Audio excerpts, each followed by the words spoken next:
आदरणीय दर्शकवृन्द, यहाँहरू सबैजनालाई म विजय सुब्बाको तर्फबाट जय मसीह सलोम अनि नमस्कार भन्न चाहन्छु। यहाँहरूले धेरै अघिदेखि पर्खिराख्नु भएको कार्यक्रममा यतिखेर म आजको कार्यक्रमको प्रस्तुता विजय सुब्बा उपस्थित भइसकेको छु र यहाँहरू सबैजनालाई एकचोटि आजको यस विशेष कार्यक्रममा, ऐतिहासिक कार्यक्रममा यहाँहरू सबैजनालाई मेरो तर्फबाट र सम्पूर्ण टिमको तर्फबाट हार्दिक स्वागत तथा अभिवादन भन्न चाहन्छु। दर्शकवृन्द, आज चाहिँ एउटा ऐतिहासिक दिन हो। एउटा युग पुरुषको जन्म भएको थियो जसले नेपालबाट चाहिँ, जसको परिवार चाहिँ नेपालबाट दार्जिलिङको चियाको बोटमा पैसा फल्छ अरे भनेर त्यो हल्ला सँगसँगै उनीहरू पनि दार्जिलिङ लागेका थिए अनि दार्जिलिङमा आएर दुःख सुख जीवन काटेका थिए। वास्तवमा त्यहाँनिर पैसाको बोटमा, चियाको बोटमा पैसा फलेको थिएन। धेरै कष्ट गर्नु पर्थ्यो, दुःख गर्नु पर्थ्यो। हजुर, मैले कसको कुरा गर्दैछु यहाँलाई थाहा छ। आज युग पुरुष जसले पहिलोपल्ट नेपाली भाषामा बाइबल छापे, त्यति मात्र होइन, पहिलोपल्ट नेपाली भाषामा गोर्खे खबर कागज कारखाना सँगसँगै गोर्खे खबर कागजको पहिलोपल्ट यहाँले हाम्रो अगाडि ल्याउनु भयो र यो गोर्खे खबर कागज चाहिँ नेपाली जगतको पहिलो गोर्खे खबर कागज भनेर हामीलाई थाहा छ, हामी जान्दछौँ। दर्शकवृन्द, आज यही व्यक्ति युग पुरुष जसको 169औं जन्म वर्षगाँठ आज हामीले मनाउँदैछौँ अनि यही वर्षगाँठको अवसरमा आज एउटा शुभ काम अनि ऐतिहासिक कामलाई तपाईहरुको अगाडि हामी सुरु गर्दैछौँ। दर्शकवृन्द, हामीसँग बनिरहनुहोला र कार्यक्रम तपाईलाई कस्तो लाग्नेछ तपाईले कमेन्ट्स गर्नका लागि नभुल्नुहोला। आज पाद्री गंगा प्रसाद प्रधानको 169औं वर्षगाँठ रहेको अवसरमा यहाँ सबैलाई हार्दिक स्वागत गर्न चाहन्छु र शुभकामना व्यक्त गर्दै आजको कार्यक्रमलाई म सुरु गर्नेछु। दर्शकवृन्द, आज यतिखेर भने हामीले आजको यस कार्यक्रम 5वटा च्यानलबाट प्रत्यक्ष प्रसारण गरिरहेका छौँ।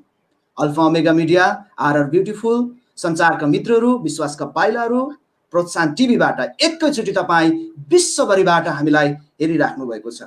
हामी आशा गर्छौँ पक्कै पनि तपाईलाई यो कार्यक्रम अति नै रोचक हुनेछ भनेर विश्वास गर्दछौँ।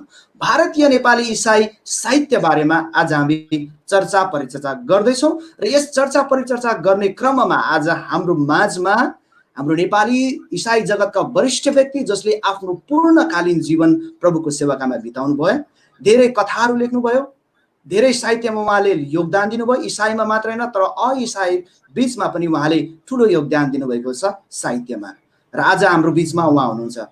हजुर, मैले कसको नाम कसको कुरा गरिरहेको छु यहाँलाई थाहा भयो। एउटा सफल अगुवा, सफल बुबा हुनुहुन्छ यहाँ। यतिखेर भने म आदरणीय सर रेभरेन्ड डाक्टर एडोन रङङज्यूलाई आजको यस कार्यक्रममा स्वागत गर्न चाहन्छु। सर, यहाँलाई स्वागत छ। नमस्कार।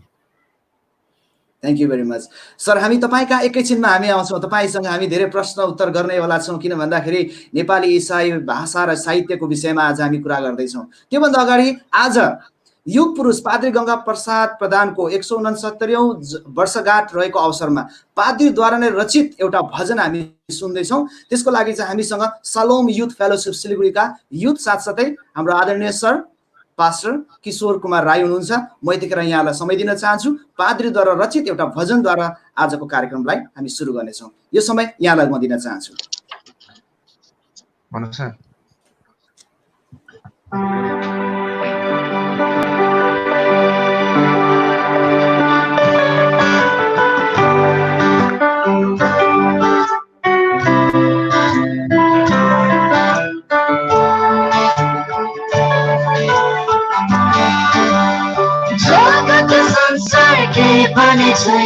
सुन दाजु, जगत संसार के पनि छैन, सुन दाजु, विश्वास गरौँ हामी सबले मुक्ति पाउन,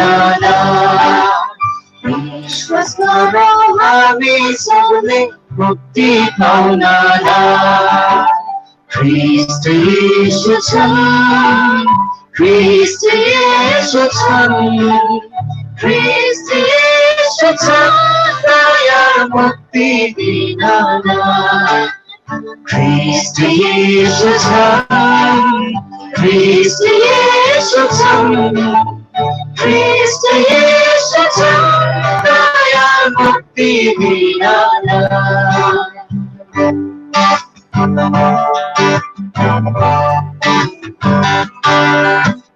लोभै गर्छौ लालच गर्छौ संसारको धोका लोभै गर्छौ लालच गर्छौ संसारको धोका यी सबै थोकै पनि होइन साथमा जान यी सबै थोकै पनि होइन साथमा जान Christ Yesu छन् Christ Yesu छन् Christ Yesu छन् दया मुक्ति दिन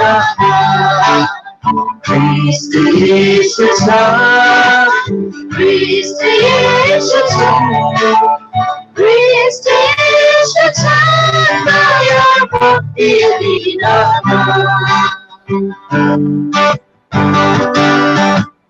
आउन सबै बिक्री गरौँ मुक्ति पाउनलाई आउन सबै बिक्री गरौँ मुक्ति पाउनलाई येशू बाहेक अरू छैन येशू बाहेक अरू छैन Christ Yesu छन् Christ Yesu छन् Christ Yesu छन् दया मुक्ति दिन Christ Yesu छन् Christ Yesu छन् Christ Yesu छन् दया मुक्ति दिन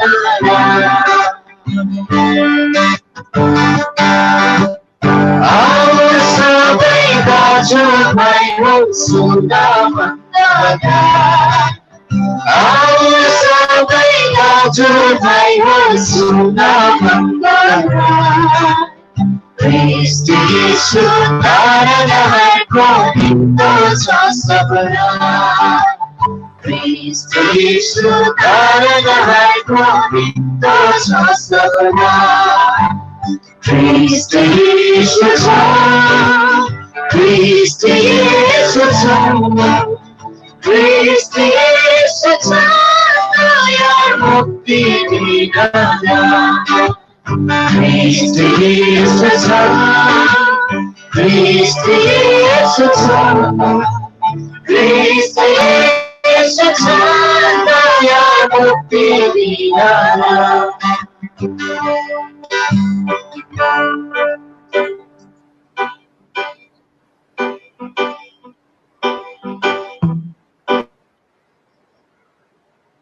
आदरणीय दर्शकवृन्द यहाँ सबैजनालाई पुनः एकचोटि स्वागत गर्न चाहन्छु। यतिखेर भने तपाईले एकदमै मिठो भजन पाद्रीद्वारा रचित यो भजन तपाईहरुले सिलगढीका सलोम युथ फेलोशिपका युवाबाट तपाईले सुनिराख्नु भएको थियो।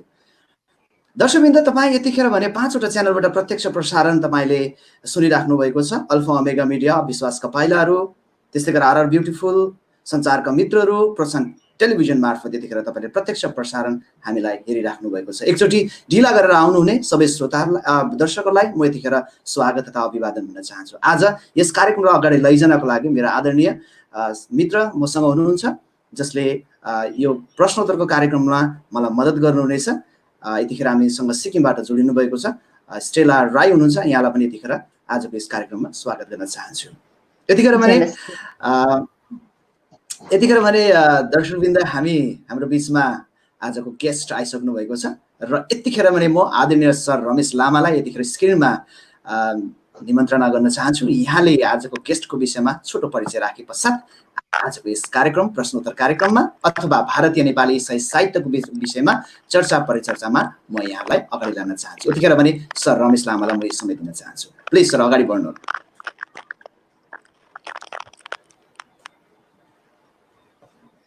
हुन्छ, विशेष यहाँलाई धन्यवाद छ यो शुभ अवसरको लागि। म सोझै उहाँ आदरणीय सर डाक्टर एडोनज्यूको परिचयतिर गइराखेको छु। संचारका मित्रहरूद्वारा आयोजित यस कार्यक्रममा आदरणीय सर डाक्टर एडोनज्यूलाई पहिलो अतिथिको रूपमा पाउन हाम्रो निम्ति गर्व साथै हर्षको कुरा रहेको छ। उहाँको बहुमूल्य उपस्थितिले आज हामी आनन्दको अनुभव गरिराखेका छौँ र आज उहाँको छोटो परिचय यसरी मैले प्रस्तुत गर्न पाउँदा आफूलाई सौभाग्य ठान्दै संसारका मित्रहरूप्रति पनि धन्यवादी छु। हुन्छ, हामी उहाँको परिचयतिर जानेछौँ। आदरणीय सर डाक्टर एडोन लोङनोङज्यूको जन्म सन् 1940 सालको अप्रेल महिना 17 तारिक सुन्दर मङमाया चिया कमान दार्जिलिङमा भएको हो। आज परमेश्वरको अनुग्रह र कृपाले उहाँ दार्जिलिङको मात्र नभएर विश्वभरि छरिएर रहेका हाम्रा नेपाली भाषी मण्डलीहरूका निम्ति एक अति सम्माननीय एवं नमुनामय अगुवा हुनुहुन्छ। साथै उहाँ नेपाली साहित्यका एक वरिष्ठ साहित्यकार पनि हुनुहुन्छ भन्ने कुरामा दुई मत छैन। उहाँको साहित्यिक कृतिहरू यस प्रकार छन्। पहिलो कृति कथा सङ्ग्रह विपना हात सन् 1965 सालमै प्रकाशित भइसकेको हामीलाई यसरी थाहा हुन्छ। दोस्रो कृति उहाँको रूपान्तरित भएका उपन्यास जसको शीर्षक हारभित्रको जीवन रहेको छ, सन् 1967 सालतिरै उहाँले प्रकाशित गरिसक्नु भएको। भने तेस्रो कृति उहाँले नानीहरूका निम्ति बाल कथा सङ्ग्रह लेख्नुभयो जसलाई साना ठुला ताराहरू भनेर हामी एकदमै प्रसिद्ध रूपमा हामी चिन्छौँ र सन् 1970 तिरै यो बाल कथा सङ्ग्रह उहाँले निकालिसक्नु भएको। र ज्ञात रहोस् यहाँहरू सम्पूर्ण दर्शकवृन्दहरूलाई साना ठुला ताराहरू विशेष नेपालबाट राष्ट्रिय पुरस्कारले पनि सम्मानित भइसकेको पुस्तक हो। चौथो कृति उहाँको कथा सङ्ग्रह चोइटा सन् 70 को दशकतिरै उहाँले प्रकाशित गरिसक्नु भएको थियो भने पाँचौं कृति बाल कविता सङ्ग्रह पनि उहाँद्वारा प्रकाशित भए जसलाई हामी नेपाली बाल गीतिमाला भनेर सुन्न सक्छौँ। छैठौं कृतिको रूपमा लेखको सङ्ग्रह उहाँले लेख्नुभयो र यत्न प्रयत्न भनिकन त्यसको नाम उहाँले राख्दै साहित्यको एउटा फुलबारीमा नयाँ थप एउटा फुलहरू उहाँले सजाइसक्नु भएको छ। यसरी अनेकौं कृतिहरूको धनी हुनुहुन्छ हाम्रो आजको पहिलो अतिथि आदरणीय डाक्टर एडोन लोङनोङ सर र उहाँको अन्तिम यसरी तीमध्येको कृति अजम्बरी गङ्गा प्रसाद प्रधान स्रष्टाहरूको दृष्टिमा भन्ने यसरी उहाँले सम्पादन गर्नुभयो र यस्ता अनेकौं कृतिहरूको उहाँ एउटा वरिष्ठ साहित्यकार र स्रष्टा पनि हुनुहुन्छ।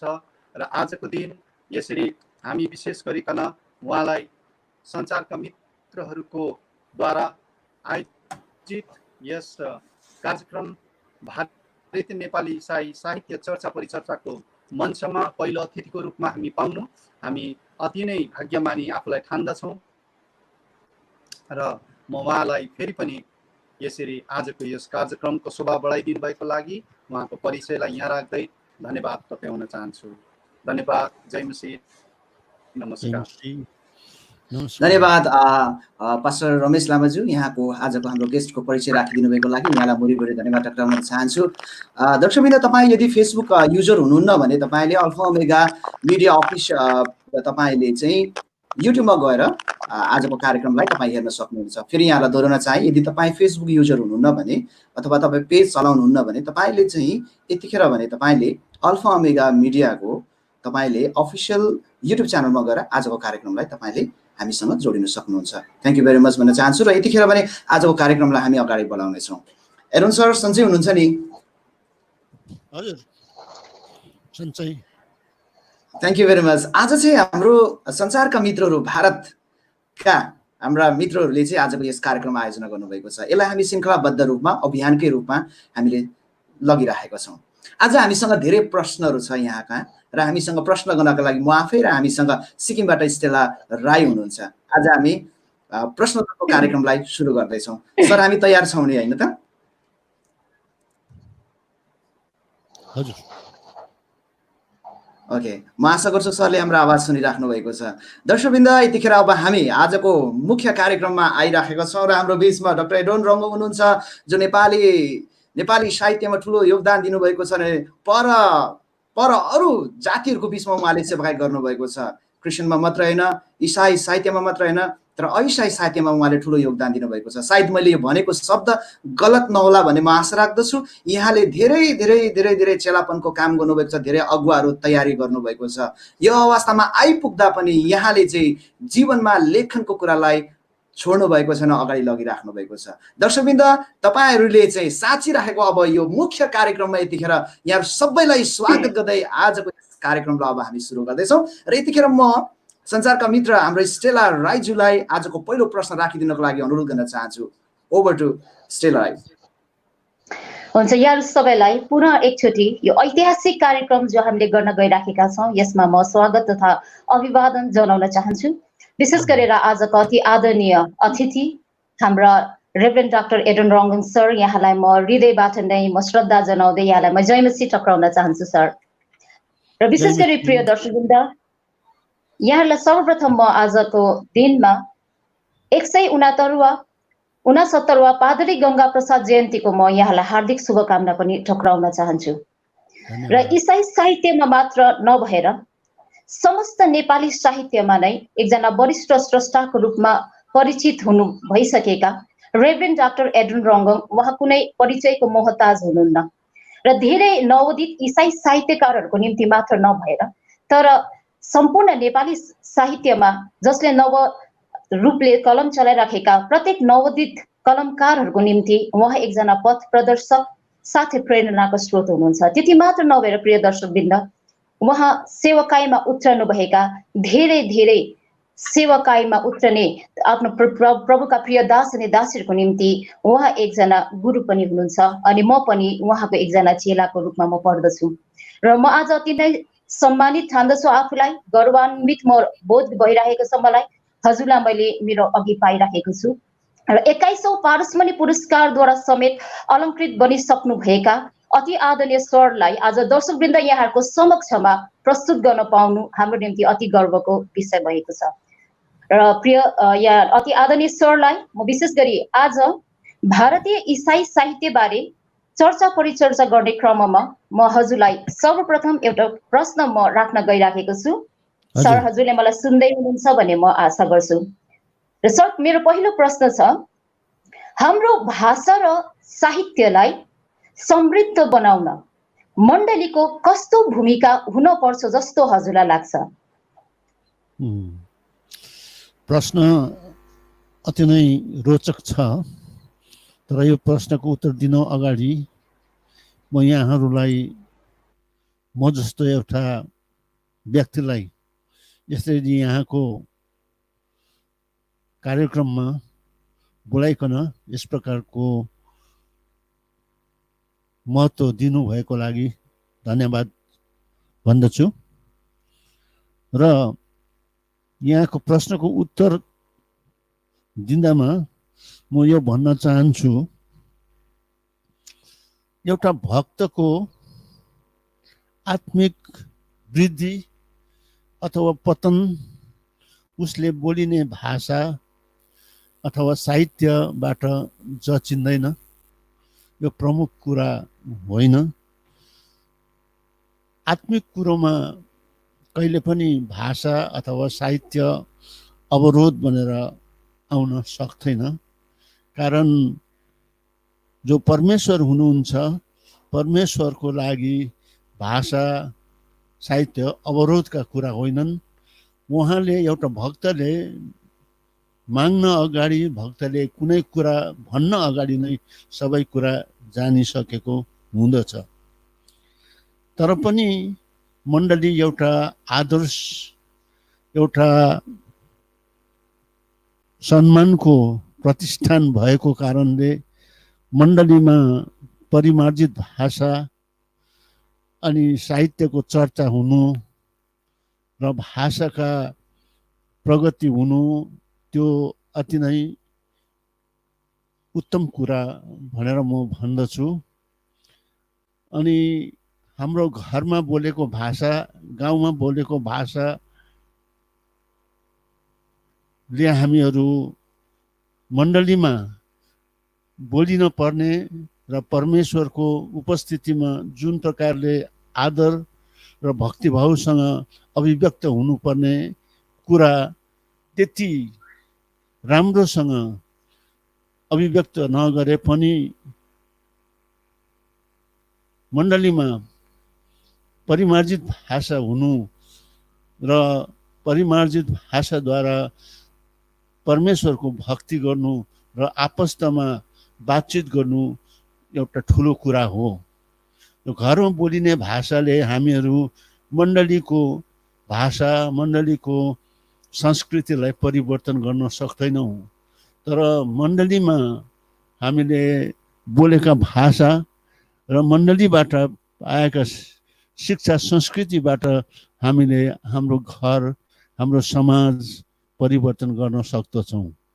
यसकारण हाम्रो मण्डलीमा परिष्कृत परिमार्जित भाषा प्रयोग भएन भनेदेखि हामीहरूले भाषा राम्ररी सिक्न सक्दैनौँ। यसै कारण मण्डलीमा प्रयोग हुने भाषा र प्रयोग गर्नेहरूले आफ्नो भाषालाई महत्त्व दिइकन यसलाई परिमार्जित र सभ्य ढङ्गमा यसलाई प्रयोग गरे भनेदेखि यसले समाज र गाउँ घर परिवारलाई पनि बदल्न सक्छ। जब परिवार बदलन्छ, गाउँ बदलन्छ, भाषा बदलन्छ, त्यहाँ साहित्यको परिवर्तन पनि हुन्छ। यस प्रकारले मण्डलीमा भएको भाषा र साहित्यको प्रगतिले ठुलो काम गर्न सक्दछ र समाजमा एउटा परिवर्तन ल्याउन सक्दछ। परिवर्तन भन्ने कुरो समाजमा ल्याउन सक्दछ यसले। अनि हामीहरूको जुन चाहिँ भाषा जब केन्द्रित छ, त्यो भाषाले हामीले राम्रोसँग त्यसको उत्तर पनि पाउन सक्दछौँ। त्यो भाषा असल भाषा बोल्ने, परिमार्जित भाषा बोल्ने र मान्छे भक्त हुन्छ, धर्मी हुन्छ भन्ने कुरो चाहिँ होइन। न त भाषा राम्रो भएको कारणले अनि राम्रो बोल्न सकेको कारणले उसको आत्मिक प्रगति हुन्छ भन्ने कुरो पनि होइन। भाषा भन्ने कुरो र साहित्य भन्ने कुरो र आत्मिक वृद्धिको कुराहरू भिन्दै हुन्। तर साहित्य र भाषाको परिमार्जित ढङ्गमा प्रयोगले हाम्रो समाज, हाम्रो गाउँघर, हाम्रो संस्कृतिको प्रगति हुँदछ। अनि यसले एउटा हाम्रो भाषालाई समृद्ध र सजीव बनाउन सक्दछ। मलाई त्यस्तो लागेको हो। Thank you very much sir. त यहाँको साह्रै मजाको उत्तरको लागि यहाँलाई मैले सर एडोनलाई धन्यवाद दिन चाहे। सर के बोल्नु हुँदै थियो तपाईँले? Okay, thank you very much. दर्शकवृन्द, यतिखेर भने तपाईँ हामीलाई 5वटा च्यानलबाट प्रत्यक्ष रूपमा हामीलाई सुनिराख्नु भएको छ। आदरणीय सर एडोन रङ्गोङ हामीसँग हुनुहुन्छ। सर, अझै यसलाई अझै तपाईँले क्लियर गरिराख्नु भएको छ हाम्रो प्रश्नलाई? छ भने तपाईँ अगाडि बढ्न सक्नुहुन्छ। हाम्रो अर्को प्रश्न।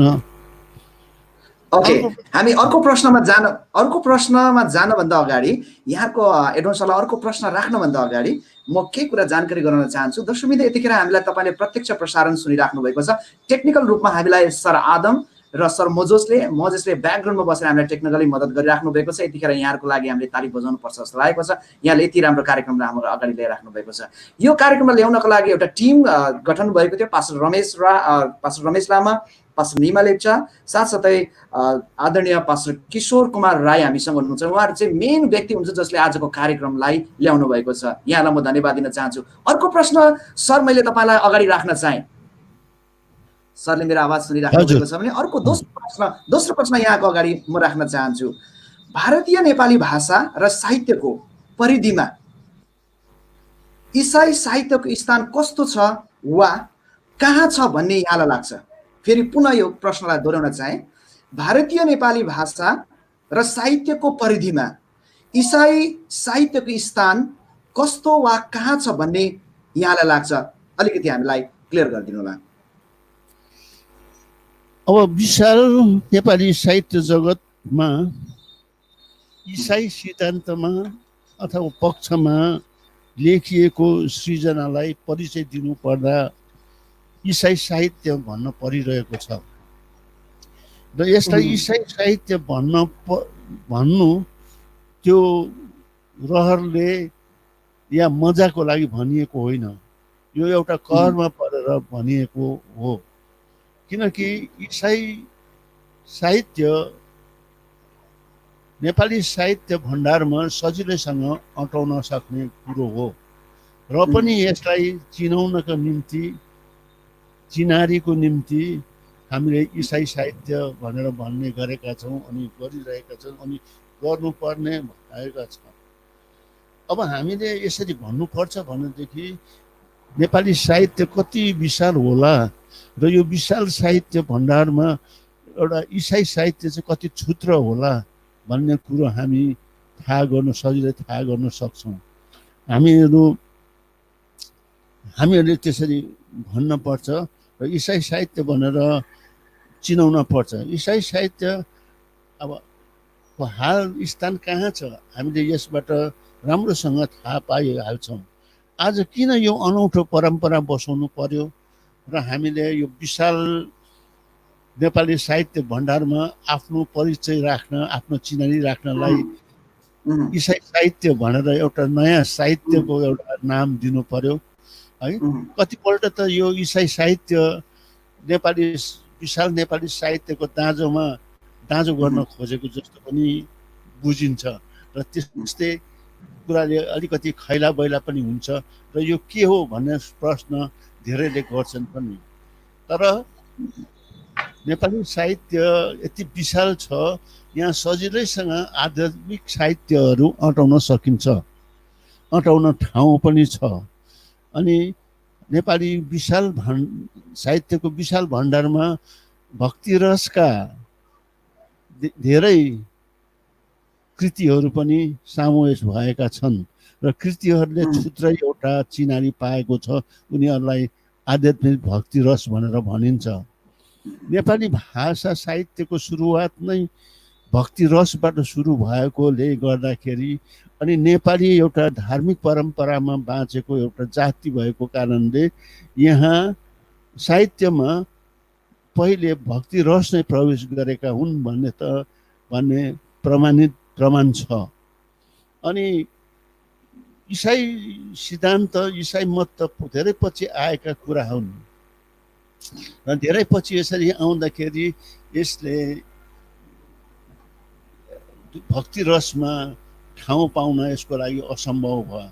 मानिसहरूले बुझेनन् पनि चिनेनन् पनि, यो एउटा नयाँ कुरो भएको कारणले यसलाई अपनाउनलाई समाजलाई, जातिलाई अलिक गाह्रै पर्ने भयो र यसले अनि यो इसाईहरूले लेखेको, इसाईहरूले सृजना गरेको कृतिहरूलाई चिनाउनको निम्ति इसाई साहित्य भनेर भन्न परेको छ। तर यो धेरै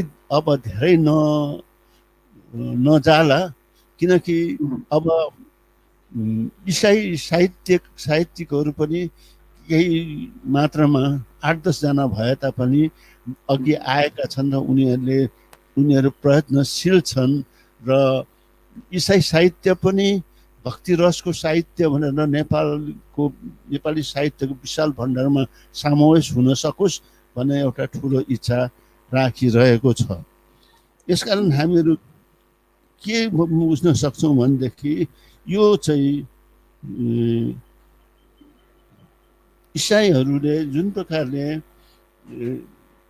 आफूलाई चिनाउनको निम्ति इसाई साहित्य भनेर भन्न परिरहेको छ, यसैले इसाई साहित्य सङ्कुचित भएको अथवा कम्ती मात्रामा भएको कुरालाई ध्यानमा दिँदछ भनेदेखि जबसम्म इसाईहरूले लेख्न सक्दैन र नेपाली साहित्य भण्डारलाई आफ्नो भण्डार, साहित्यको भण्डार हो भनेर चिन्दैन र त्यहाँ आफूलाई समावेश गर्न सक्दैन, तबसम्म यो इसाई साहित्य भनेर भन्नै पर्छ अनि तर यो भनिरहन हुँदैन भन्ने सङ्कल्प चाहिँ इसाई सर्जकहरूले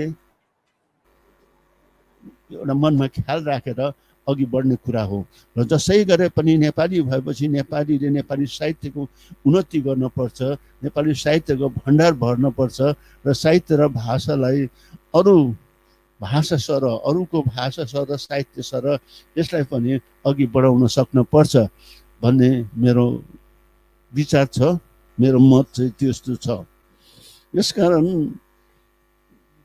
अहिलेको जुन चाहिँ हालत छ त्यो हालत अहिले हेर्दाखेरि निराशजनक लागे तापनि, अहिले हेर्दाखेरि साँघुरो र सङ्कुचित लागे तापनि यसले समयमा ठुलो रूप लिन सक्छ र यो पनि नेपाली विशाल साहित्य भाषा र साहित्यको भण्डारमा यसले पनि थप केही कुरा नयाँ कुरा दिन सक्छ भन्ने मैले ठुलो एउटा आशा राखेको छु, विश्वास पनि गरेको छु र अहिलेको स्थिति चाहिँ यस्तै प्रकारको छ अनि मलाई त्यस प्रकारकै लागिरहेको छ।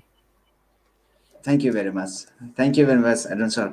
दर्शकवृन्द, यहाँ सबैजनालाई जतिजना ढिला गरेर आउनुभएको छ यहाँ सबैजनालाई आजको यस संसारका मित्रद्वारा यो एउटा अभियान जुन चाहिँ भारतीय नेपाली इसाई साहित्यको विषयमा जुन चर्चा परिचर्चा हुँदैछ यहाँ सबैजनालाई एकचोटि पुनः स्वागत गर्न चाहन्छु। आज हामीसँग वरिष्ठ प्रवक्ताजन साथसाथै साहित्यकार लेखक हुनुहुन्छ, धेरै कथाहरू लेख्नुभएको छ, धेरै कविताहरू लेख्नुभएको छ, धेरै पुरस्कारले सम्मानित हुनुहुन्छ। यहाँको विषयमा अघि हामीले परिचय दिइसकेका छौँ। यहाँसँग यतिखेर हामी लाइभ प्रत्यक्ष प्रसारणमा छौँ र हामी बात गरिरहेका छौँ। यतिखेर भने हामी अर्को प्रश्नतिर जाँदैछौँ सर। यतिखेर म आजको मेरा होस्ट अर्को को होस्ट हुनुहुन्छ स्टेला राईलाई म यतिखेर समय दिन चाहन्छु, उहाँले प्रश्न अगाडि बढाउनुहुनेछ।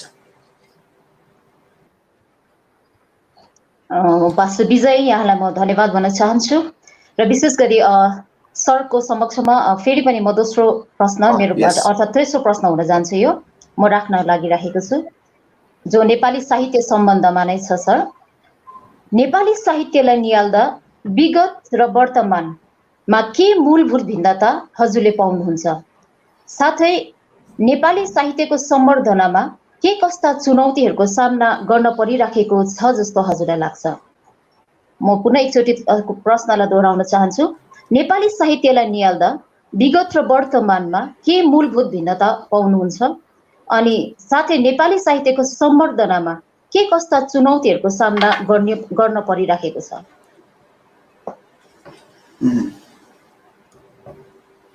यहाँको जुन चाहिँ प्रश्न छ, प्रश्न साह्रै गम्भीर छ अनि चुनौतीका कुराहरू छन् अनि चुनौतीपूर्ण पनि छ।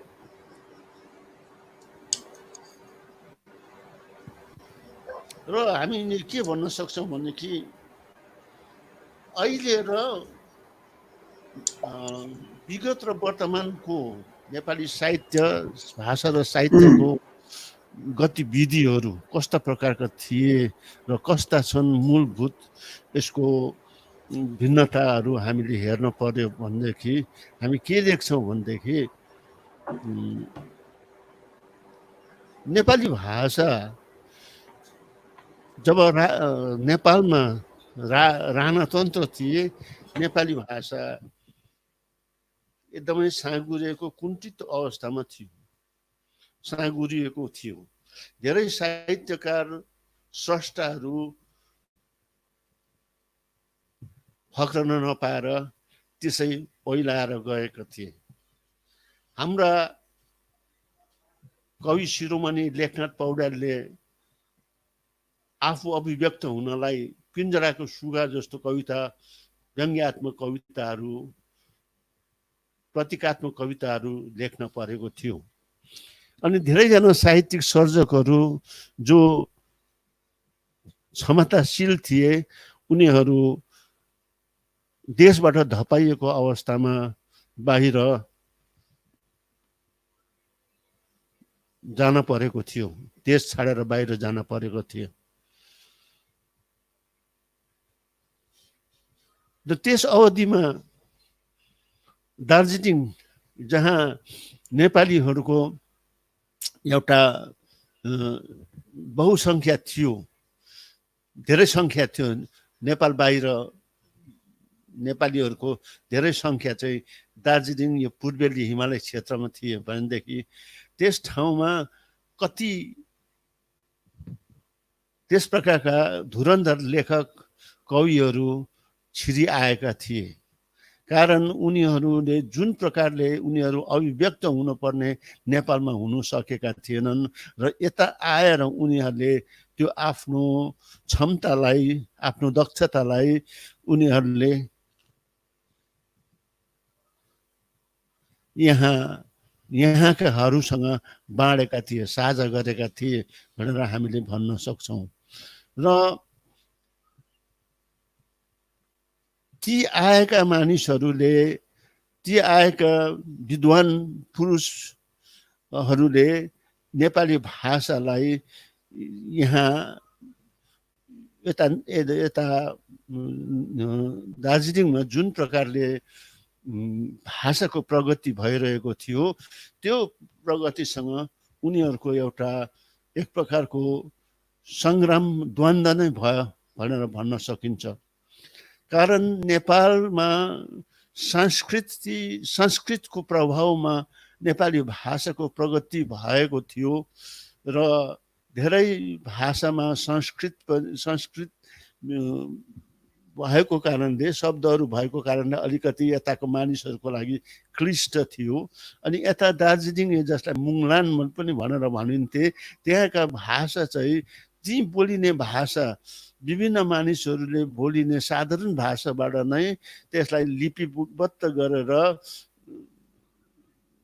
हाम्रा पाद्री गंगा प्रसाद प्रधानले लिपिबद्ध गरेका थिए र त्यसलाई एउटा भाषिक बोलीलाई एउटा भाषाको रूप दिन तिनले प्रयत्न गरेका थिए। र यसरी आइरहेको ठाउँमा र यसरी यहीँको स्थानीय शब्दहरूलाई लिएर स्थानीय बोलीहरूलाई लिएर र उचालिँदै गरेको प्रगतितिर बढ्दै गरेको भाषामाथि काशी नेपाली भाषा संस्कृत भएको प्रभाव परेको नेपाली भाषा आउँदाखेरि गंगा प्रसादले त्यो भाषालाई काशी भाषी भनेर त्यस प्रकारको परिचय दिएका थिए।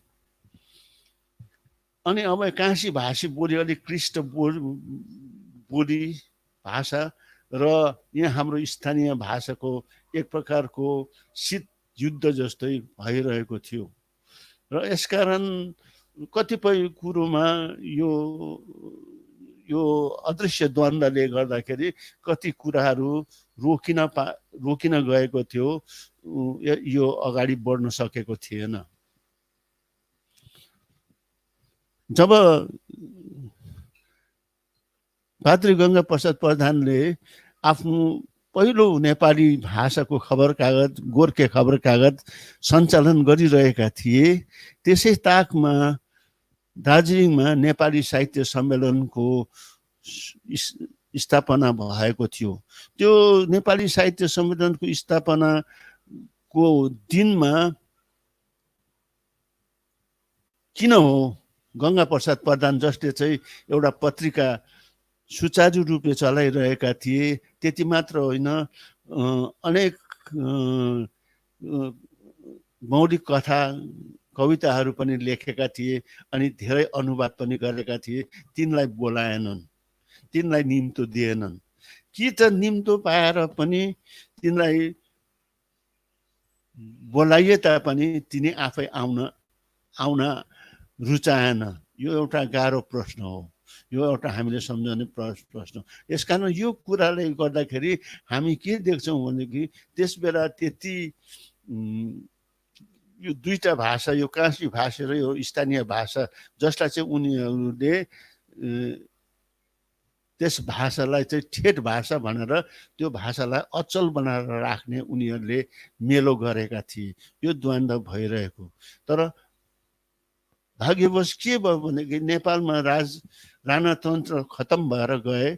राणातन्त्र खतम भएर जाँदाखेरि त्यहाँ मानिसहरू लेखक सर्जकहरू स्वतन्त्र भए र उनीहरूले स्वतन्त्रसँग आफू अभिव्यक्त हुने अवसर पाएका थिए। अनि राजा महेन्द्र र राजाले शैक्षिक व्यवस्थाको लागि धेरै ठुलो काम गरेका थिए, धेरै स्कुलहरू खोलेका थिए, धेरै पाठ्य पुस्तकहरू छापेका थिए। अनि त्यस्तै गरेर दोस्रो राजा वीरेन्द्रले पनि यो साहित्य प्रगतिमा साथ दिएका थिए। यस कारणले गर्दाखेरि साहित्य र भाषा, नेपाली साहित्य र भाषाको अति द्रुत गतिमा प्रगति हुन सके। अनि यता मुङलानमा चाहिँ भारतीय नेपालीहरूलाई आफ्नो अस्तित्व कायम गरेर, आफ्नो चिनारी कायम गरेर बाँच्नको लागि र आफ्नो अस्तित्वलाई कायम राख्नको लागि धेरै प्रकारका सरकारसँग भाषाको आन्दोलन गर्न पर्यो, भाषाको सङ्घर्ष गर्न पर्यो। अनि यसरी भाषाको सङ्घर्ष गर्न पर्दाखेरि, किनकि नेपाली भाषाले मान्यता पाएका थिएनन्, अनि पहिलो हाम्रा नेपालीका छोराछोरीहरू स्कुल पढ्दा पनि उनीहरूले नेपाली भाषा पढ्न पाएका थिएनन्, उनीहरूले हिन्दी पढ्न पर्थ्यो। अनि यस्तो अवस्था हुँदाखेरि भाषाको युद्ध, भाषाको सङ्ग्राम हुँदै हुँदै आयो र 1992 सालमा भारतको भाषा अनुसूचित भाषाको मान्यता पाएको हामी देख्दछौँ है। कतिजनाको बलि त्यसमा शहीद भए, कतिजना कति ठुलो त्याग र बलिदानहरू गरे, अनि यसको फलस्वरूप पाए। यसकारण यी अवधिहरूमा मानिसहरूको, जनसाधारणको रुचि पनि भाषामा भएको कारणले अनि भाषाको उनीहरूले महत्त्व बुझेको कारणले धेरै राम्रोसँग प्रगति हुन सक्यो, भाषाको प्रगति हुन सक्यो। र भाषाको प्रगति हुन सक्दाखेरि धेरै कृतिहरू पनि आए, धेरै छापिए पनि। अनि आज नेपाली भाषा, यसलाई हामीले भारतीय नेपाली, नेपालको नेपाली नभनेर एउटा नेपाली भाषाको ठोस रूपमा हेऱ्यौँ भनेदेखि एउटा विश्व भाषासँग दाँजो गर्ने स्थितिमा आइपुगेका छन्, अनि धेरै कृतिहरू छापिएका छन्। र थ्याङ्क यू सर। धेरै धेरै धेरै कुराहरूमा उन्नति गरेर ल्याएका छन्। र आज हामीहरू भन्न सक्छौँ कि यो जुन प्रकारले नेपाली साहित्यको प्रगति भयो, त्यो साहित्यले नेपाली समाजलाई, नेपाली जहाँको हुन् नेपाली भाषी व्यक्तिलाई प्रशस्त धनी तुल्याएको छ। Thank you very much sir. यहाँको एकदमै साह्रै मिठो उत्तरको लागि म यहाँलाई धन्यवाद दिन चाहन्छु। सर, यहाँको लागि एउटा सरप्राइज भिडियो हामीले लिएर आएका छौँ। सरले मेरो आवाज, सर यहाँको अगाडि एउटा सरप्राइज भिडियो लिएर आएका छौँ। म हाम्रो टेक्निकल टिमलाई यो भिडियो प्ले गर्नको लागि अनुरोध गर्न चाहन्छु। एउटा तपाईँको लागि एउटा हामीले सरप्राइज भिडियो लिएर आएका छौँ आदरणीय सर एड्रोनको लागि, र म अनुरोध गर्न चाहन्छु हाम्रो टेक्निकल टिमले यो भिडियोलाई प्ले गरिदिनको लागि अनुरोध गर्न चाहन्छु। दर्शकवृन्द, यतिखेर हामी प्रत्यक्ष प्रसारणमा छौँ। भारतीय नेपाली इसाई साहित्यको विषयमा बृहत चर्चा परिचर्चा गरिरहेको छौँ। आज भने हाम्रो पहिलो प्रयास हो, र आगामी दिनमा श्रृङ्खलाबद्ध रूपमा हरेक हप्तामा एक दिन तपाईँले यो कार्यक्रम हेर्न सक्नुहुनेछ र हामीसँग जोडिनुहोला। यहाँले धेरै धेरै मेसेज गर्नुभएको छ। यहाँहरूको मेसेजको हामीले सबै उत्तर दिन नसके तापनि यहाँले धेरैजना शुभकामना व्यक्त गरिराख्नु भएको छ। देश र विदेशबाट, भारत र नेपालबाट मात्र होइन तर विदेशबाट पनि हामीसँग धेरै दर्शकहरू जोडिनु भएको छ, र यहाँहरूले एकदमै कङ्ग्रेचुलेसन एकदम तपाईँहरूले गरिराख्नु भएको यो महान कामको लागि शुभकामना व्यक्त गर्नुभएको छ। र सबै दर्शकहरूलाई हाम्रो यस सञ्चारका मित्र टिमको तर्फबाट यहाँहरू सबैजनालाई हामी धन्यवाद दिन चाहन्छौँ। र सञ्चारका मित्रहरू चाहिँ इन्टरनेसनल नेपाली क्रिस्चियन मिडिया नेटवर्कको एउटा सानो भाग हो, जो इन्डियामा अवस्थित छ, सिलिगुडीमा अवस्थित छ, र यसै टिमको माध्यमबाट आजको यस अभियानलाई सुरु गरेको। र म आशा गर्छु यतिखेर हाम्रो भिडियो तयार भइसकेको छ भने टेक्निकल टिमले यतिखेर भने भिडियो प्ले गरिदिनको लागि अनुरोध गर्न चाहन्छु। दर्शकवृन्द, हामीसँग भनिरहनुहोला, र हामीसँग अझै केही प्रश्नहरू रहेको छ, र यो प्रश्नलाई हामी सोझै आजको वक्ताज्यूलाई हामी सोध्नेछौँ। आउनुहोस् हामी भिडियो लाई हेर्नेछौँ। अहिलेको यो विज्ञापनको जमानामा भनौँ हात र छापको जमानामा चाहिँ नाम र दानको पछि रहेको देखिने समयमा यहाँसम्म अर्काको कार्यको श्रेय र श्रेष्ठता हटाउनेहरूका माझमा सधैँ लो प्रोफाइलमा गर्न रुचाउने स्रष्टा श्री एडम हुनुहुन्छ। उहाँलाई नामको भूतले कहिले सताएन, अर्कालाई गतताबाट थोरै भए पनि सहयोग पुर्याउन पाए आफू जान्न मान्ने एडमको नेपाली साहित्यमा कथा कवितामा पुर्याउनु भएको योगदान यथेष्ट छ। नेपाली भाषा साहित्य र संस्कृति भनेपछि भुतुक्क हुनुहुने एडमको शब्द समय सालबारीको एउटा बलियो खाँबो हुनुहुन्छ।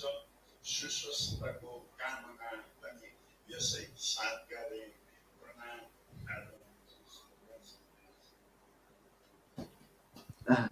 दर्शकवृन्द, थ्याङ्क यू भेरी मच, धन्यवाद दिन चाहन्छु यो मजाको भिडियोको लागि। यहाँ अगाडि हामीले तपाईँले हेरिसक्नु भएको छ। दर्शकवृन्द, यतिखेर पुनः स्वागत गर्न चाहन्छु। सर, चिन्नुभयो तपाईँले उहाँलाई? हजुर हजुर, मैले चिने कतिवटा ज्यू, एकदम धन्यवाद छ। कहिलेदेखि चिन्नुहुन्छ सर उहाँलाई? उहाँलाई त धेरै म चिनेको त है। हजुर हजुर, तपाईँको 2000 सालदेखि नै भनौँ होला। ज्यू, हामीले तपाईँलाई सरप्राइज दिन चाहेको हौँ। पक्कै पनि आजको हाम्रो सानो सरप्राइज तपाईँको मुहार मुस्कान हामीले देखेका छौँ। परमेश्वरले यहाँलाई लामो आयु दिनु भनेर हामी प्रार्थना गर्दछौँ। सर, अब अर्को प्रश्नतिर हामी जाउँ। अर्को प्रश्न चाहिँ रहेको छ, भारतीय नेपाली साहित्यको आरम्भ एक प्रकारले इसाई साहित्य अथवा गोर्खे खबर कागजबाट भए तापनि हामी कुन कारणले पछौटे भयौँ, यहाँको विचार के छ? फेरि यो प्रश्नलाई पुनः दोहोऱ्याउन चाहे सर मैले हजुरको अगाडि। भारतीय नेपाली साहित्यको आरम्भ एक प्रकारले इसाई साहित्यबाट अथवा गोर्खे खबर कागजबाट सुरु भए तापनि हामी कुन कारणले पछौटे भयौँ, यहाँको विचार हामीलाई राखिदिनु होला। हजुर, प्रश्न राम्रो छ। प्रथम त गोर्खे खबर कागज एकजना वरिष्ठ गोर्खे पाद्रीले सञ्चालन गरेको भए तापनि यसलाई इसाई साहित्य भन्न मिल्दैन। यो सरकारबाट रजिस्टर भएको एक सेकुलर पत्रिका नै थियो। जमानाले यसलाई साहित्यको मान्यता दियो या दिएन त्यो त प्रत्यक्ष छैन, अनभिज्ञ नै छ। तर पाद्री गङ्गा प्रसाद प्रधान जो हुनुहुन्थ्यो, जो थिए, तिनी साँचो भाषा शास्त्री भएको प्रमाण चाहिँ तिनको कामले देखाउँदछ।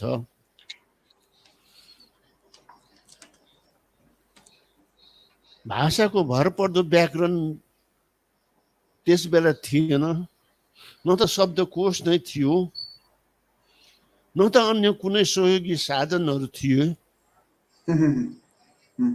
त्यस्तो अवस्थामा पनि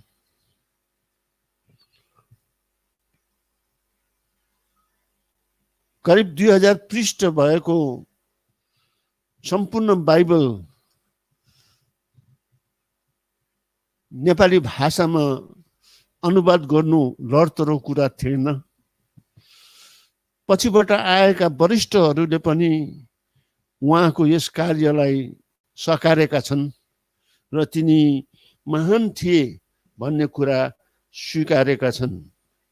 र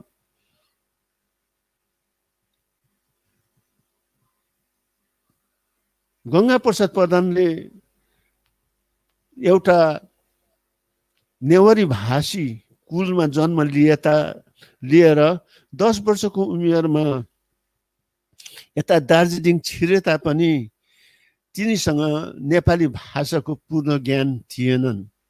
तिनी एउटा कच्चा पदार्थ, र मेटेरियल जस्तो मात्र थिए। अनि तिनी जब मुङलान आएका थिए, दार्जिलिङ आएका थिए, त्यस बेला ठुलो भिडसँग आएका थिए।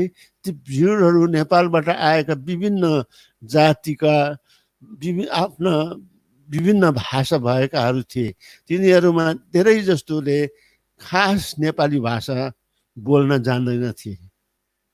त्यस्ता व्यक्तिहरूलाई बटुलेर दार्जिलिङ जस्तो जग्गामा सँगालेर तिनले भाषा प्रयोग गरेका थिए, भाषालाई एउटा रूप दिने चेष्टा गरेका थिए र तिनी भाषिक एउटा बोलीलाई तिनले सङ्कलन गरेर त्यसलाई लिपिबद्ध गरेर एउटा भाषाको रूप दिए भन्ने कुरो चाहिँ हामी मानिलिन सक्छौँ र धेरैले यो कुरालाई स्वीकार गरेका छन्। र तिनले चलाएको भाषा थिए ती जनसाधारणले बोल्ने, जनजिब्रोमा अटाएका, जनजिब्रोमा खुलस्त भएका भाषा थिए। अनि यस्तो समयमा नेपालबाट आएका विद्वानहरूले जुन भाषा लिएर आए र यस दार्जिलिङमा उनीहरू आएर रहन लागे र उनीहरूबाट यो ठुलो सहयोग मात्र होइन, उनीहरूले ठुलो एउटा के भनौँ यहाँका मानिसहरूलाई भाषा र साहित्यप्रति एउटा नयाँ चासो पनि दिएका थिए। जस्तै हामी भनौँ धरणीधर शर्मा, सूर्य विक्रम गेवाली, उनीहरू 50 को दशकमै अघि नै आएका थिए। अनि त्यसपछि विश्वेश्वर प्रसाद जस्ता व्यक्तित्व, ताना शर्मा जस्ता व्यक्तित्वहरू पनि आएका थिए र उनीहरूले त्यो भाषा ल्याएका थिए र यो उनीहरूले ल्याएका जुन चाहिँ संस्कृत र अलिकति प्रगति भएको उन्नतशील भाषा थिए, त्यो भाषा र यहाँको स्थानीय भाषामा अलिकति अमेल भएको जस्तो देखियो र त्यो एउटा एक प्रकारको अवरोध भयो। त्यसले गर्दाखेरि कतै नेपाली भाषा र साहित्यको प्रगतिमा कतै अवरोध होला कि भन्ने डर पनि थियो, तर त्यस्तो भएन। त्यस बेलाको अवस्थाले गर्दाखेरि भाषाप्रति र भाषा र मानिसको आफ्नो परिचय, अस्तित्व र चिनारीप्रति मानिसहरू अलिकति चिन्तित भएको र उनीहरू त्यसपछि गम्भीर भएको कारणले उनीहरूले आफ्नो भाषाको महत्त्व बुझे, उनीहरूले आफ्ना भाषामा भएका साहित्यको उनीहरूले महत्त्व बुझे र उनीहरूले यो कामको लागि आफूलाई सक्दो दिइ पनि हाले र उनीहरूले एउटा आन्दोलनै रचे। नेपालमा राणातन्त्र खतम भएर गएपछि मानिसले फ्रिडम अफ स्पिच पाए, उनीहरू अभिव्यक्त हुन, उनीहरूले स्वतन्त्रसँग अभिव्यक्त हुन सक्ने भए। अनि यसरी भाषा र साहित्यको उन्नति हुन थाल्यो। अनि यसरी नै यता मुङलानतिर पनि आफ्नो अस्तित्व र चिनारीको लागि लडन्त लड्दाखेरि भाषा र साहित्यलाई नै उनीहरूले मान्यता दिएका थिए र यसको महत्त्व मानिसहरूले बुझाएका थिए। यही कुराहरूले गर्दाखेरि र उन्नति भएर गयो। तर यहाँको सुरुमा जुन प्रकारले स्थानीय भाषाको चर्चा र यसको प्रगति भएको थियो, यो चाहिँ त्यति नै अचल भएर रह्यो। यो चाहिँ एउटा ठेट भाषा भनेर यसलाई अचल राखियो र यो चाहिँ यसको चाहिँ उन्नति हुन सकेन, यसको चाहिँ प्रगति हुन सकेन र अन्य जो चाहिँ भाषा बाहिरबाट परिष्कृत भएर आएका थिए ती भाषालाई चाहिँ अझ त्यसको लागि चाहिँ अझ प्रगति, आज त्यसलाई चाहिँ अलिकति मान्यता दिएर त्यो चाहिँ माथिबाट लाँदाखेरि हाम्रो इसाईको जुन चाहिँ हो त्यो साहित्य भनौँ, त्यो चाहिँ ठेट जनसाधारणले बुझ्ने साहित्य भनौँ, त्यो चाहिँ कम भएर गयो। त्यसकारण इसाई साहित्य चाहिँ त्यो सुरु भए तापनि त्यसरी सुरु भए तापनि यो चाहिँ अघि बढ्न सकेनन् र पछि परे र जुन चाहिँ प्रगतिशील भाषा थिए त्यो चाहिँ बढ्दै गए।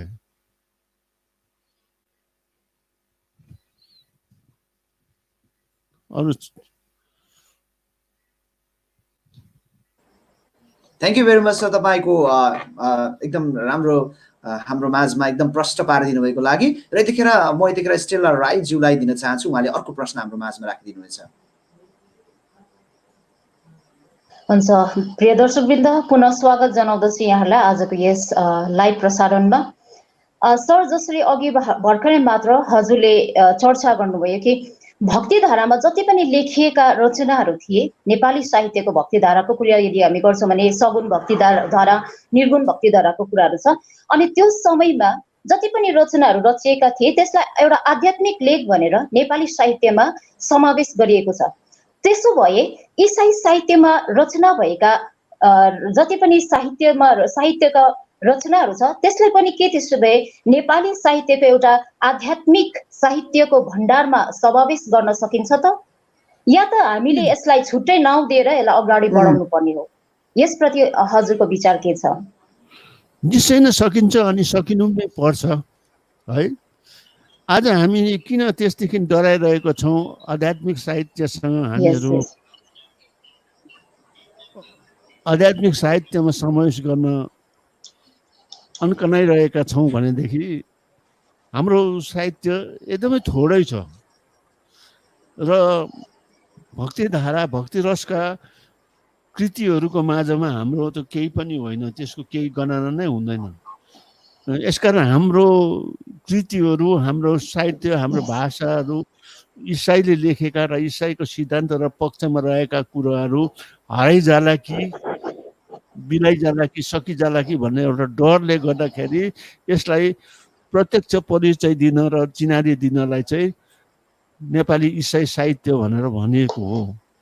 जब नेपाली इसाई साहित्यको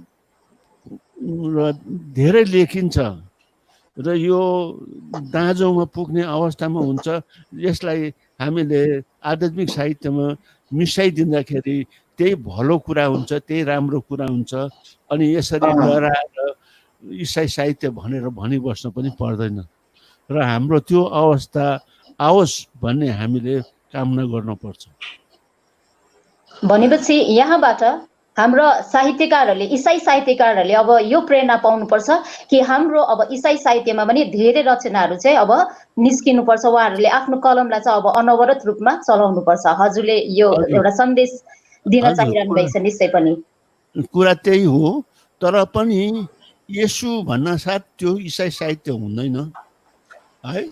पाप र मोक्षको कुरा गर्न साथ त्यो इसाई साहित्य हुँदैन। साहित्य बन्नलाई पनि एउटा मापदण्ड हुन्छ। साहित्य बन्नलाई पनि धेरै प्रकारका कुराहरू पुरा गर्नुपर्छ, स्तरलाई उच्चा गर्नुपर्छ र यी कुराहरू पनि याद गर्नुपर्छ, ख्याल गर्नुपर्छ। जस्तै यहाँले बाइबल इङ्ग्लिसमा लेखिएको बाइबल, ट्रान्सलेट भएको र बाइबललाई लिट्रेचर भनेर भनिन्छ। लिट्रेचर हो, त्यसलाई कसैले पनि होइन भनेर भन्न सक्दैन, किनभने यसको स्ट्यान्डर्ड नै त्यस प्रकारको छ। तर हाम्रो नेपालीमा ट्रान्सलेट भएको, गङ्गा प्रसादको ट्रान्सलेट भएको बाइबललाई हामी लिट्रेचर भन्न सक्दैनौँ। त्यो स्ट्यान्डर्ड त्यसले प्राप्त गर्न सकेको थिएन। अबको जुन चाहिँ संशोधित बाइबल छ है, त्यसलाई हामीले अहिले विचार गरेका छैनौँ, त्यसलाई विचार पुर्याएको छैनौँ। तर यो जुन चाहिँ संशोधित बाइबल छ त्यसले चाहिँ एउटा स्ट्यान्डर्ड कायम गरेको छ अनि समयमा यसले लिट्रेचरको पनि पाउने सम्भावना छ। भनेपछि सरलाई एउटा प्रश्न यतिखेर यसमा जोड्न मन लाग्यो मलाई। यतिखेर सरले भनेपछि इसाई साहित्यको कुरा हामीले गर्दैछौँ। इसाई साहित्य र नेपाली साहित्यमा भिन्नता त पक्कै पनि हामीले धेरै लेखकहरूले यसरी भिन्नता देखाउनुहुन्छ। यहाँ सरले अलिकति प्रश्न पारिदिनुहोस् न। सरले मेरो आवाज सुन्नुहुँदैछ भने अलिकति प्रश्न पारिदिनुहोस् न। त्यसो भए नेपाली इसाई साहित्य भन्न मिल्छ कि मिल्दैन? यहाँको विचारमा के लाग्छ? एकदम प्रश्न पारिदिनुहोस्। अब इसाई साहित्य भन्न मिल्छ है, नमिल्ने कुरा होइन, तर इसाई साहित्य किन भन्नुपर्छ भनेपछि हामीले जुन चाहिँ भक्ति धारा भक्ति रसका कृतिहरू छ त्योसँग हाम्रो कृतिहरू दाँजो गर्न सक्दैनौँ है। त्यसमा हराएर जान्छ कि भन्ने डरले गर्दाखेरि हामीले त्यसलाई छुट्टै परिचय दिनलाई, त्यसको अस्तित्व कायम गर्नलाई हामीले त्यसलाई भन्न परिरहेको छ। यदि हामीहरूसँग प्रशस्त इसाई साहित्य छ भने त्यसलाई आध्यात्मिक भनेर भन्दा केही फेर पर्दैन, केही डर हुँदैन, केही हराउने डर हुँदैन। त्यसको आफ्नो भिन्दै परिचय, एउटा भिन्दै चिनारी भएर रहेको हुन्छ। भनेपछि सर हाम्रो नेपाली इसाई साहित्यकारहरूले होइन नेपाली साहित्यसँग मिसाउन नखोजेको चाहिँ हाम्रो नेपाली इसाई साहित्य विलीन हुन्छ कि हराउँछ कि भन्ने डरले नै हो त नेपाली साहित्य भन्न खोजे हो? होइन, नेपाली इसाई साहित्य हो, तर त्यसले राम्रो देख्दैन नि हो सर। त्यसो भए यसमा एउटा प्रश्न गरिहाल्न चाहे त्यतिखेर। होइन, सुन्नुहोस् त, एउटा है नेपाली साहित्य भण्डारको जुन एउटा सुन्दरता छ, जुन एउटा त्यसको मूल्य छ, त्यो मूल्यमा यो इसाई साहित्य भनेर भन्दाखेरि एउटा सुन्दर शरीरमा कहीँ एउटा फाल्टु मासु उम्रेको जस्तो हुँदैन र है, गरिरहेको हुन्छ। यस कारण त्यो नभए राम्रो हुन्थ्यो भने, अनि त्यो नहुनुको लागि चाहिँ यो के अरे नेपाली सर्जकहरूले धेरै कोसिस गर्नु पर्यो, धेरै दुःख गर्नु पर्यो, धेरै बलिदान गर्नु पर्यो। ज्यू, thank you very much sir. यहाँको दर्शकवृन्द, यतिखेर हामी प्रत्यक्ष प्रसारणमा छौँ 5वटा च्यानलमा, alpha omega media, RR beautiful, विश्वासका पाइलाहरू, सञ्चारका मित्रहरू, साथसाथै प्रोत्साहन टिभीबाट यतिखेर हामी तपाईँहरूसँग प्रत्यक्ष प्रसारणमा छ। हाम्रो बिचमा आदरणीय सर रेभरेन्ड डाक्टर एडन रङ्गो हुनुहुन्छ।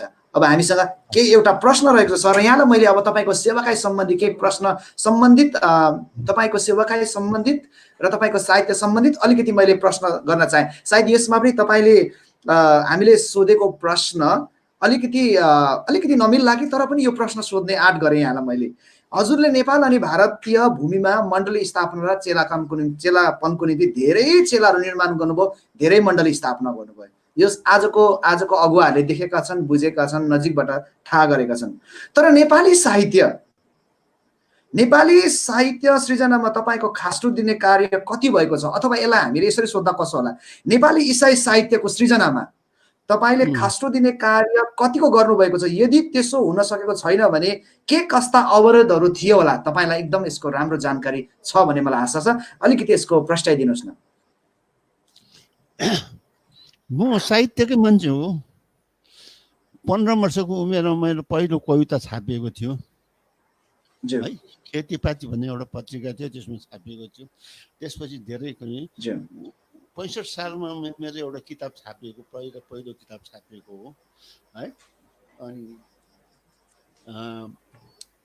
अनि म एउटा साहित्यिक संस्थामा नै काम गर्थेँ, अनि लेखाइ नै मेरो सबै कुरो थियो है। तर त्यतिले मात्र पुगेनन्, म लेखककै हैसियतमा म नेपाल पनि पसेका थिएँ। तर नेपालमा मेरो जीवन जुन प्रकारको थियो, जुन प्रकारको म एउटा इसाई भएर जिएका थिएँ, मेरो इसाई जीवनलाई धेरैले मन पराए, रुचाए। अनि इसाई एउटा उनीहरूले नमुना देखे र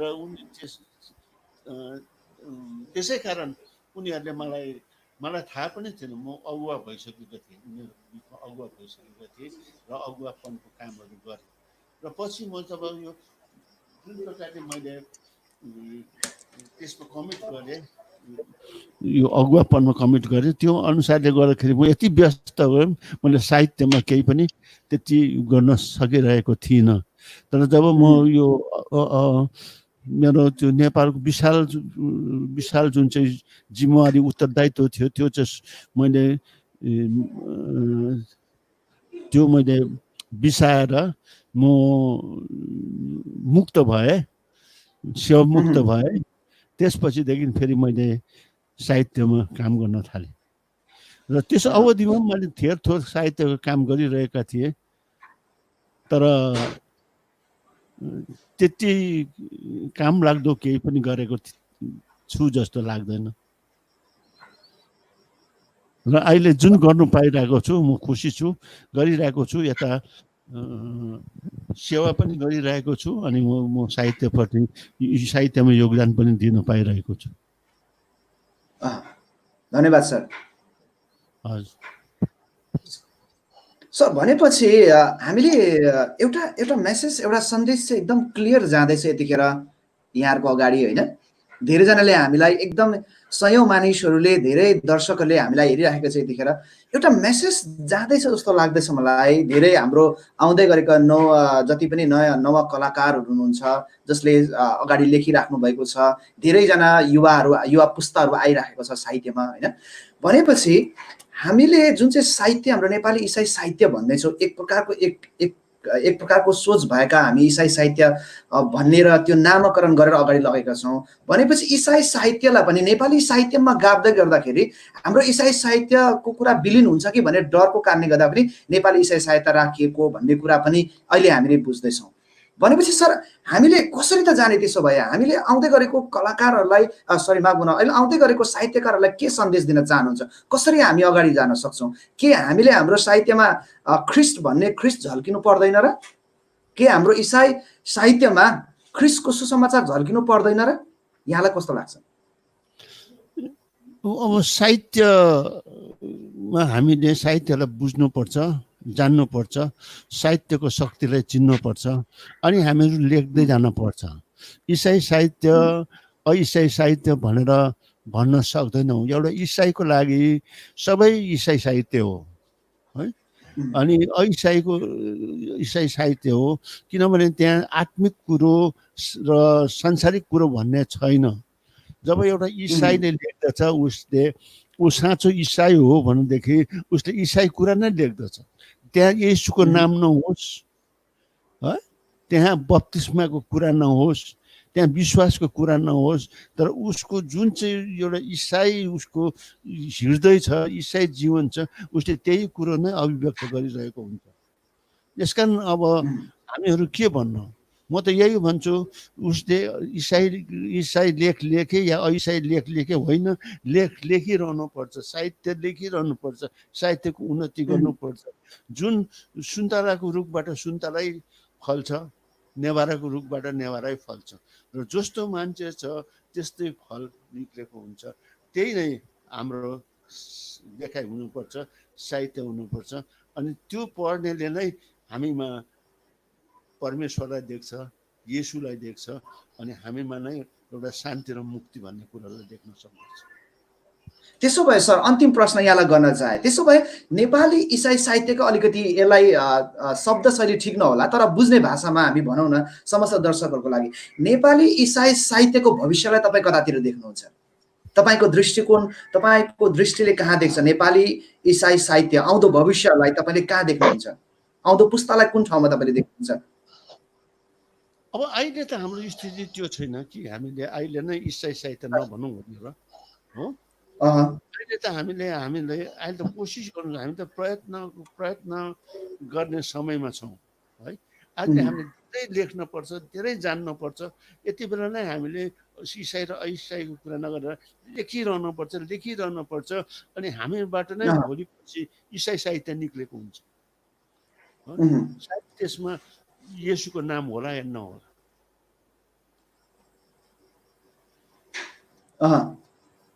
भनेपछि इसाई र अइसाई इसाईले के देख्छन्? जब म परमेश्वर भनेर भन्छु, म कुन परमेश्वरलाई भन्छु? परमेश्वर त थुप्रै छ, दुनियाँले थुप्रै परमेश्वर मान्छन्। र जब एडोनले परमेश्वर भन्छ, कुन परमेश्वर भन्नु? म लेख्छु त कसलाई लेख्छु, होइन? मेरो साहित्य कहाँ ढल्केको हुन्छ, कुन पक्षमा हुन्छ, त्यो त पछिबाट थाहा हुन्छ। लेख्न छोड्नु भएन, लेखिरहनु।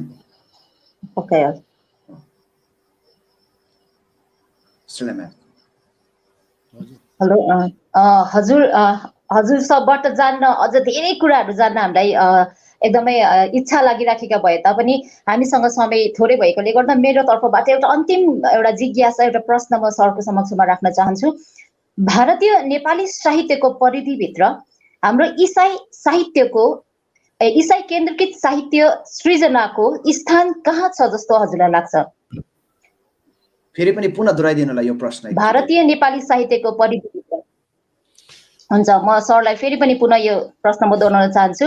भारतीय नेपाली साहित्यको परिधिभित्र हाम्रो इसाई अर्थात् ख्रिस्टेली केन्द्रीकृत साहित्य सृजनाको स्थान चाहिँ कहाँ छ जस्तो हजुरलाई लाग्छ? सृजनाको स्थान चाहिँ सर, एउटा क्रिस्चियन है विश्वासी ऊ साँच्चै नै विश्वासमा स्थिर छ र उसले कुनै पनि कुरोहरू सृजना गर्छ, त्यो कुरा अहिले कसैले पनि नबुझ्ला, कसैले पनि नजान्ला, यो यस्तो हो उस्तो हो भनेर नजान्ला है। अनि जान्नुपर्ने आवश्यक छ भन्ने पनि छैन, हामीले बुझ भनेर भन्न पनि मिल्दैन है।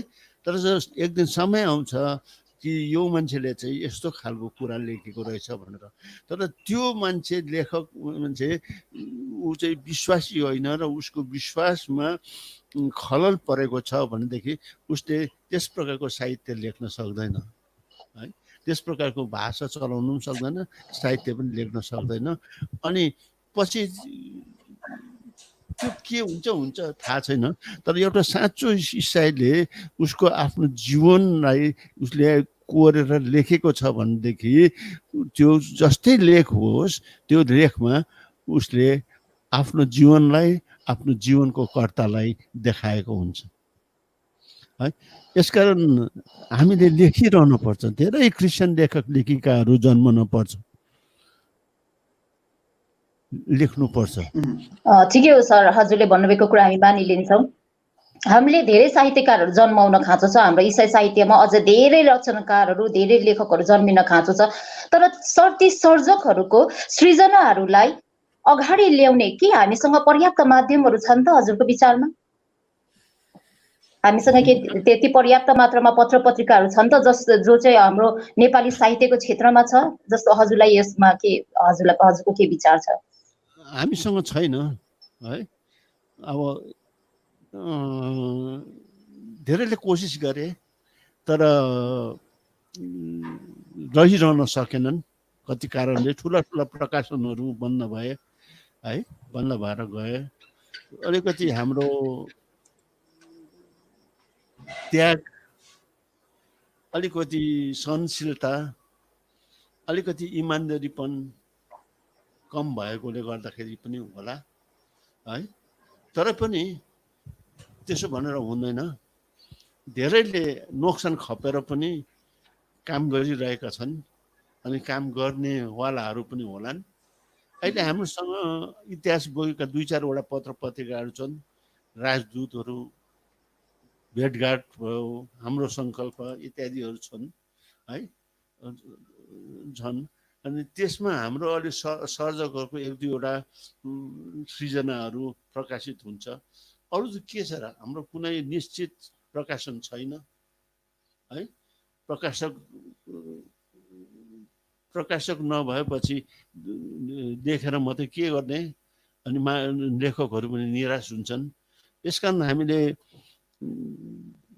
अब हाम्रो लागि के छ र, यदि हामी if we are a Christian, हामीहरूले प्रार्थना गर्नु पर्यो है, प्रभुले प्रकाशकहरू दिउन्, बुझ्नेहरू दिउन्, पाठकहरू दिउन्, लेख्ने लेखकहरू दिउन् भनेर हामीले त्यसमै मन लगाउनु। भनेपछि सरको विचारमा हामीले साहित्यकारहरूलाई मात्र होइन तर हामीले चाहिँ अब प्रकाशकहरू निस्कनु पर्छ अनि पत्र पत्रिकाहरू पनि पर्याप्त मात्रामा आउनु पर्छ भन्ने हजुरको चाहना हो? पाठक पनि पर्याप्त हुनु पर्यो, पाठकहरू पनि सिन्सियर पाठक हुनु पर्यो। ज्यू, पाठक पनि हुनु पर्यो। हुन्छ, धन्यवाद सरलाई, धेरै धेरै धन्यवाद। Over to Vijay sir. यहाँलाई धेरै धेरै धन्यवाद सर तपाईँको बहुमूल्य समयको लागि। दर्शकवृन्द, यतिखेर हामी भारतीय नेपाली साहित्यको विषयमा चर्चा परिचर्चा गरिसकेका छौँ र यतिखेर हामीसँग आदरणीय सर एदुन रङ्गुङ हुनुहुन्थ्यो। यहाँको विषयमा हामीले तपाईँलाई धेरै बताइसकेका छौँ। यहाँलाई हामीले अझै पनि परिचय दियो भने सायद कमी हुन्छ होला। दर्शकवृन्द, यहाँहरू सबैजनालाई हामी धन्यवाद दिन्छौँ हामीसँग जोडिनु भएको लागि। प्रत्येक हप्ता हामी यसरी नै अर्को एउटा साहित्यकारलाई लिएर आउँछौँ। अर्को हप्ता हामीसँग बनिरहनु होला।